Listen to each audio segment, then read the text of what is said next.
Hello साथियों, नमस्कार। Daily grow YouTube channel में आपका एक बार फिर से स्वागत है। इस वीडियो में हम लोग देखेंगे निष्ठा मॉड्यूल 18 का प्रशिक्षण डायरी और उसको आप पीडीएफ में डाउनलोड भी कर पाएंगे। इस पीडीएफ को डाउनलोड करने का लिंक आपको इस वीडियो के डिस्क्रिप्शन बोर्ड में मिल जाएगा, वहाँ से जाकर के आप इसे डाउनलोड कर सकते हैं। और ये पासवर्ड प्रोटेक्टेड पीडीएफ है, इसलिए आपको खोलने के लिए इसका पासवर्ड चाहिए होगा, जिसका पासवर्ड हम आपको इस वीडियो के दौरान ही बता देंगे। तो इसलिए आप वीडियो को अंत तक ज़रूर देखें, उसी में आपको इसका पासवर्ड मिल जाएगा। तो शुरू करते हैं इस वीडियो को और देखते हैं। तो शुरू करते हैं इस वीडियो को और देखते हैं कोर्स 18 यानी कि जो मॉड्यूल 18 है। इसमें इस मॉड्यूल में जो शिक्षक डायरी है, प्रशिक्षण डायरी है, उसको देखेंगे। और इसमें महत्वपूर्ण जो पॉइंट्स हैं वो अधिकारों की समझ, यौन शोषण और पॉक्सो अधिनियम 2012 इससे संबंधित है। तो उद्देश्य इसमें क्या है, सबसे पहले देखते हैं। मॉड्यूल के अंत में शिक्षक कर सकेंगे क्या क्या कर सकेंगे। सबसे पहला पॉइंट है बच्चों की परिभाषित कर सकेंगे, बच्चों को परिभाषित कर सकेंगे इस कोविड-19 के दौर में। उसके बाद है अधिकार, ज़रूरतों और इच्छाओं के बीच अंतरों को सूचीबद्ध कर पाएंगे। बाल अधिकारों की व्याख्या कर पाएंगे और उन्हें सूचीबद्ध कर पाएंगे। सीएसए के शिकार बच्चों की पहचान करने के लिए बाल लैंगिक शोषण एवं संकेत को परिभाषित कर पाएंगे। इसके बाद में है पॉक्सो अधिनियम 2012 की मुख्य विशेषताओं, विभिन्न लैंगिक अपराधों को सूचीबद्ध कर पाएंगे। संपर्क और गैर संपर्क शोषण के बीच अंतर का वर्णन कर पाएंगे। पॉक्सो अधिनियम 2012 के तहत मामलों की रिपोर्टिंग के लिए अनिवार्य रिपोर्टिंग एवं संबंधित हितधारकों का वर्णन करना। बाल लैंगिक शोषण के प्रति रोकथाम एवं प्रतिक्रिया में उनकी भूमिका का वर्णन करना। इसके बाद में प्रशिक्षण की रूपरेखा की बात करें तो नंबर 1, बच्चा कौन है, बच्चों का अधिकार और अधिकार बनाम आवश्यकताएं, बाल शोषण एवं उसके प्रकार, बाल लैंगिक उत्पीड़न, सीएसए की पीड़ितों की पहचान के लिए संकेत और लक्षण, विधिक ढांचा, पॉस्को अधिनियम 2012 मुख्य विशेषताएं। और उसके बाद में अपराध, इस एक्ट में संशोधन, इस अपराध लैंगिक उत्पीड़न को रोकने में विद्यालय और स्कूलों शालाओं के शिक्षकों की भूमिका, पीड़िता के प्रति यानी कि जो पीड़ित बच्चा है उसके प्रति रोकथाम एवं प्रतिक्रिया, सहायक एवं असमर्थित व्यवहार। उसके अंदर चाइल्ड केयर हेल्पलाइन नंबर की अगर हम बात करें तो इसकी जो सेवाएं, इसका परिचय देख लेते हैं। तो ये 1098 सबसे अच्छा तरीका है याद करने का, 1098। तो बच्चों की देखभाल एवं सुरक्षा के लिए चाइल्ड लाइन नंबर 1098 की सेवा 24 घंटे निःशुल्क खोली गई है। चाइल्ड लाइन इंडिया फाउंडेशन केंद्रीय महिला एवं बाल विकास मंत्रालय की मॉडल एजेंसी है, जिसे पूरे देश में चाइल्ड लाइन 1098 सेवा की स्थापना की गई है। प्रबंधन निगरानी के लिए नियुक्त किया गया है। पिछले 3 वर्षों में 20,587 हिंसा के मामले इस बाल अपराध के दौरान दर्ज किए गए हैं। अब बात आती है बच्चे एवं बच्चों के अधिकार इस क्षेत्र में क्या हैं। तो बचपन वह चरण है जिसे हम साथ सब साथ मुस्कुराहट एवं सुखद अनुभूतियों के साथ याद करते हैं। यह मॉड्यूल बालकों यानी कि बच्चों और उनकी सुरक्षा पर केंद्रित है, जो यह बताता है कि बच्चों की भी एक दुनिया है, उनके भी कुछ अधिकार हैं, उनका भी एक आत्मसम्मान होता है। यूएनसीआरसी यानी कि United Nations convention on the rights of the child के अनुसार बच्चे की इस परिभाषा बताते हुए कहा है कि जिसने भी 18 वर्ष की आयु पूरी नहीं की है वह बच्चा है, वयस्क नहीं है।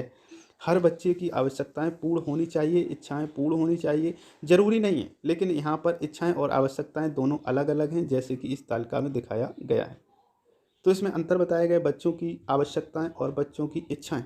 तो बच्चों की आवश्यकताएं क्या है, भोजन, स्वास्थ्य, अच्छी शिक्षा, स्नेह, कपड़े, हिंसा से संरक्षण, ये उनकी आवश्यकताएं हैं और इन्हें ये कानूनन अधिकार भी है, इनको चाहिए ही चाहिए। लेकिन जो इच्छाएं होती हैं जैसे मोबाइल, महंगे कपड़े, साइकिल, फास्ट फूड, गाड़ी, वीडियो गेम, ये बच्चों की इच्छाएं हैं। तो ये उनके गार्जियन या उनके जो हितधारक हैं उनके ऊपर डिपेंड करता है कि उनकी ये पूर्ति कर पा रहे हैं या नहीं कर पा रहे। तो ये आवश्यक नहीं है इच्छाएं, लेकिन जो आवश्यकताएं हैं ये कानूनन अधिकार है उनका।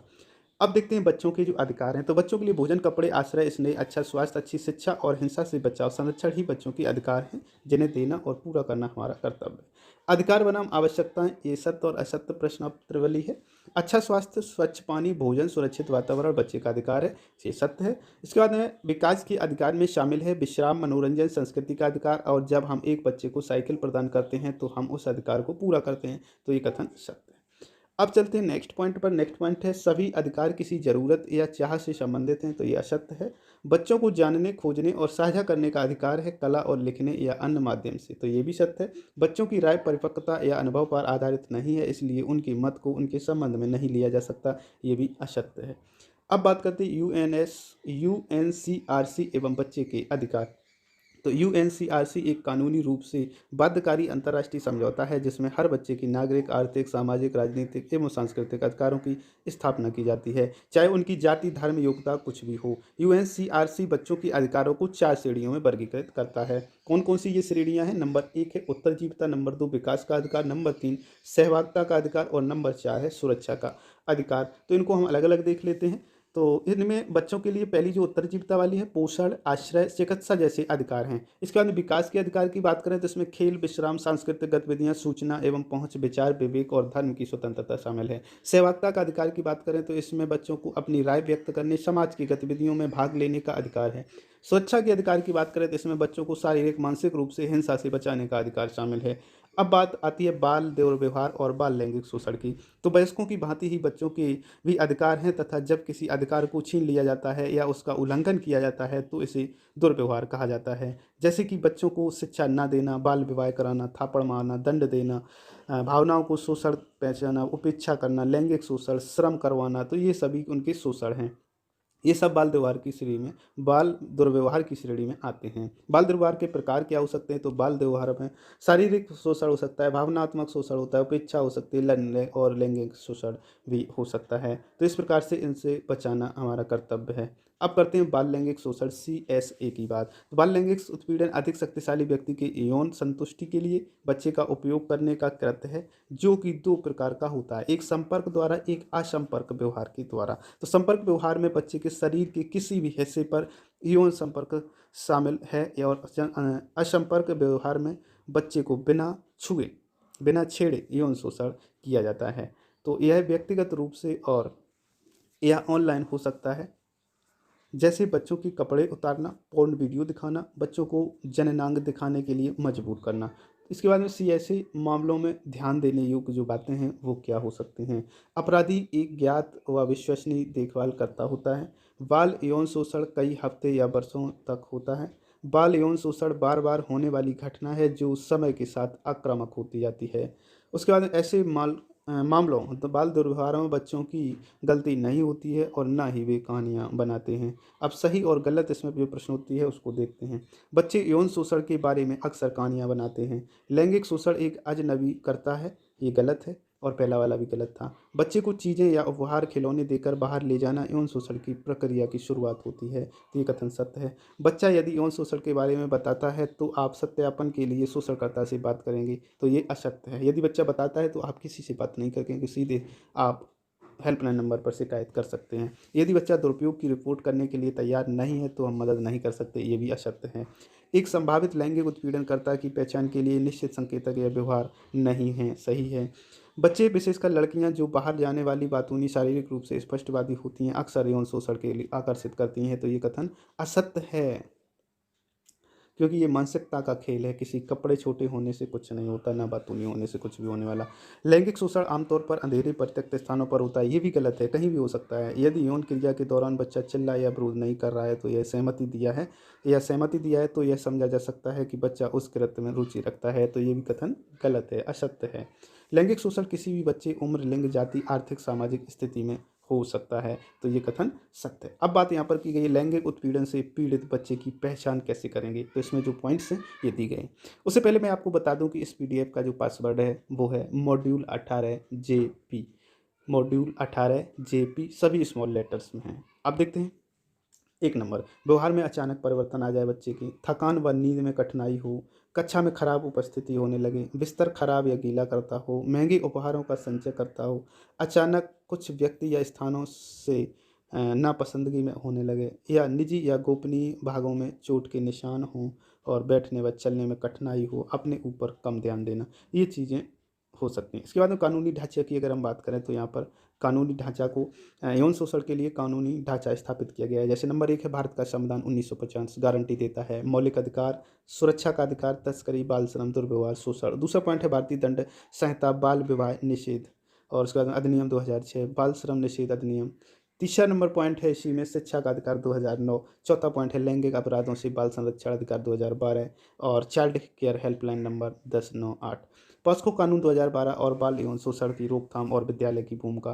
तो बाल लैंगिक शोषण से निपटने के लिए सरकार द्वारा एक विशेष कानून लाया गया है जिसका नाम पॉस्को अधिनियम 2012 है। यह 14 दिसंबर 2012 से लागू हुआ। इस अधिनियम के तहत 18 वर्ष से कम आयु का लड़का या लड़की अगर लैंगिक शोषण का शिकार होता है तो अपराधी के लिए इस अधिनियम में कठोर दंड देने का प्रावधान है। इसमें 7 साल की सजा को बढ़ाकर 10 साल कर दिया गया है तथा 12 वर्ष से कम उम्र के बच्चे पर यदि एक गुरुतर प्रवेशन लैंगिक हमला हुआ तो अपराधी को मृत्यु दंड दिया जा सकता है। लैंगिक अपराधी की शिकायत के लिए चाइल्ड लाइन हेल्पलाइन नंबर जो है 1098 सेवा चालू की गई है। यह 24 घंटे निःशुल्क सेवा उपलब्ध रहती है। शाला स्तर पर प्रधानाध्यापक व शिक्षकों की भूमिका काफ़ी ज़्यादा रहती है। इस अपराध को रोकने में ऐसा भी देखा गया है कि कुछ बच्चे इन अपराधों शोषण को आप तक नहीं साझा कर पाते जिसके लिए स्कूल में शिकायत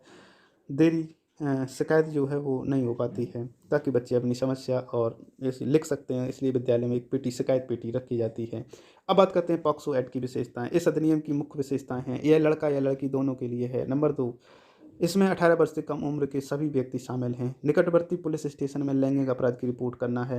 और नंबर 4, पुलिस शादी कपड़ों में बिना बच्चे को भयभीत किए बयान दर्ज करेगी। नंबर 5, बच्चे की पहचान गोपनीय रखी जाएगी, वकीलों का सामना भी नहीं करना होगा। और नंबर 6, शिकायत दर्ज करने के लिए तारीख से 1 वर्ष के अंदर सुनवाई समाप्त तो होनी चाहिए। पॉक्सो एक्ट के तहत जो अपराध दंड सहता है वो इस प्रकार से धारा 3, बच्चे में शरीर के अंगों एवं वस्तुओं को डालने या बच्चे को दूसरे के साथ ऐसा करना प्रवेशन लैंगिक हमला। और धारा 4 के तहत इस अपराध के लिए 10 वर्ष के आजीवन कारावास तथा जुर्माना की सजा। धारा 5 में पुलिस सशस्त्र बल सदस्य, लोक सेवक, जेल, अस्पताल, स्कूल आदि के सदस्यों द्वारा हुए प्रवेशन लैंगिक हमले इस श्रेणी में आते हैं। इसके बाद में भाग 6, धारा 6 की बात करें तो 20 वर्ष की जेल और जो आजीवन कारावास तक हो सकता है, मृत्युदंड भी मिल सकता है। धारा 7 की बात करें तो लैंगिक हमले उत्पीड़न की मंशा से बच्चे की निजी अंगों को छूना। और धारा 8 की बात करें न्यूनतम 3 वर्ष के कैद और 5 वर्ष तक बढ़ा दी गई है। धारा 11 की बात करें तो बच्चे को अंग प्रदर्शन कराना या पॉर्न वीडियो दिखाना। और धारा 12 की बात करें 3 साल की जेल या जुर्माना। धारा 13 की बात करें अश्लील प्रयोजन हेतु बच्चों का उपयोग। इसके बाद में पॉक्सो 2019 में जो संशोधन हुए महत्वपूर्ण, तो वो क्या है। नंबर 1, प्रवेशन लैंगिक हमला। इसमें सजा 7 साल से बढ़ाकर 10 साल कर दी गई है। 16 साल की उम्र से कम के बच्चे से लैंगिक शोषण करने पर आजीवन कारावास है। गुरुतर प्रवेशन लैंगिक हमले में होने वाली 10 वर्ष की सजा को अब 20 वर्ष कर दिया गया है। उसके बाद में है अश्लील उद्देश्य। बच्चों से अश्लील हरकतें करना जैसे कि बच्चे के चित्र, वीडियो, डिजिटल या कंप्यूटर जनित छवि शामिल है। इसमें 5 वर्ष की सज़ा बढ़ाई जा सकती है। उसके बाद में अगला पॉइंट है अश्लील सामग्री का भंडारण। इस अपराध पर सज़ा को 3 साल से बढ़ाकर 5 वर्ष कर दी गई है। अब बात करते हैं यहाँ पर इसमें जो गतिविधियाँ प्रयोग की गई हैं। और उसके बाद में रिपोर्ट कहाँ पर दर्ज करें, तो रिपोर्ट कहाँ दर्ज करनी है। ऐसे मामलों में पुलिस विशेष किशोर पुलिस इकाई SJPU में रिपोर्ट है। इसके अलावा बाल कल्याण समिति या सबसे अच्छा तरीका है चाइल्ड हेल्पलाइन नंबर 1098 राज्य बाल संरक्षण आयोग में भी कर सकते हैं तथा राष्ट्रीय बाल अधिकार संरक्षण आयोग NCPCR को भी जानकारी दे सकते हैं।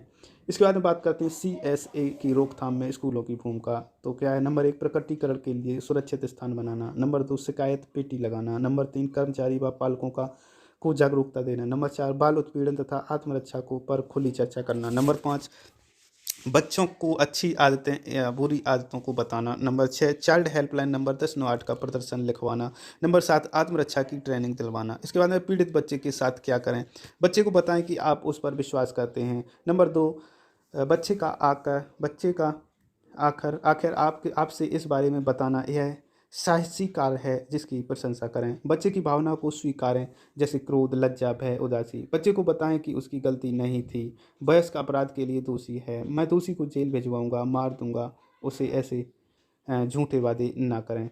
बच्चों से ज़्यादा सवाल ना करें तथा दोषी ना बनाएं कि तुमने पहले क्यों नहीं बताया। बच्चों को माफ़ करने, भूलने, समायोजित करने को ना कहें। इसके बाद में बात करते हैं बाल पीड़ित के प्रति सहायक एवं असमर्थित व्यवहार। पीड़ित बालक के प्रति निम्न व्यवहार करें, बच्चे को गोपनीयता का आश्वासन दें तथा सहानुभूति के साथ बात करें। चाइल्ड हेल्पलाइन से मदद लें।